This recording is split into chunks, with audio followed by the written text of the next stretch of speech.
इस short video के माध्यम से हम लोग पढ़ेंगे कैल्शियम हेमोस्टैसिस। कैल्शियम हेमोस्टैसिस का मतलब होता है to maintain the normal blood calcium level in blood. Blood के अंदर कैल्शियम की मात्रा नॉर्मल लेवल से ना ज्यादा होना चाहिए और ना कम होना चाहिए। तो यह जो संतुलन है इसी को हम क्या कहते हैं, कैल्शियम हेमोस्टैसिस। अब यह जो नॉर्मल लेवल है जो ब्लड के अंदर हमारे पाया जाता है वह 8.5 टू 10.5 मिलीग्राम पर डेसीलीटर ऑफ ब्लड है। और इसको मेंटेन करने के लिए दो हार्मोन है। एक हार्मोन जो हमारा थायराइड ग्लैंड से सिक्रीट करता है जिसको हम कहते हैं थायरोकैल्सिटोनिन, और जो दूसरा हार्मोन है वो पाराथायरॉइड हार्मोन ग्लैंड से सिक्रीट करता है जिसको हम कहते हैं पाराथायरॉइड हार्मोन।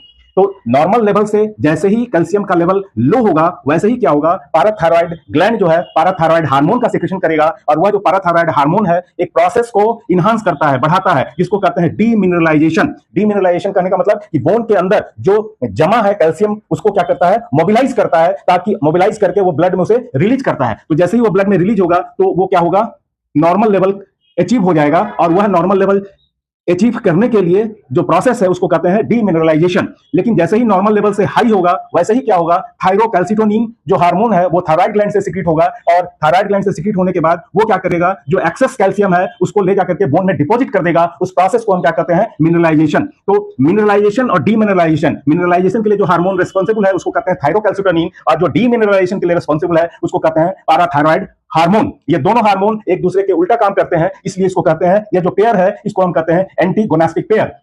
कैल्शियम हमारे शरीर के लिए क्यों जरूरी है, क्योंकि कैल्शियम ही वह मेटल है जिसके मदद से ब्लड क्लॉटिंग होता है। इसके अलावा ब्लड क्लॉटिंग के साथ साथ यह मसल के कॉन्ट्रैक्शन के लिए भी जरूरी है और सेकंड मैसेंजर की तरह भी यह काम करता है। इसके साथ ही साथ कैल्शियम बोन और टिथ के फॉर्मेशन में भी काफी महत्वपूर्ण योगदान देता है। इसलिए कैल्शियम हेमोस्टैसिस हमारे शरीर के लिए बहुत जरूरी है। Thank you.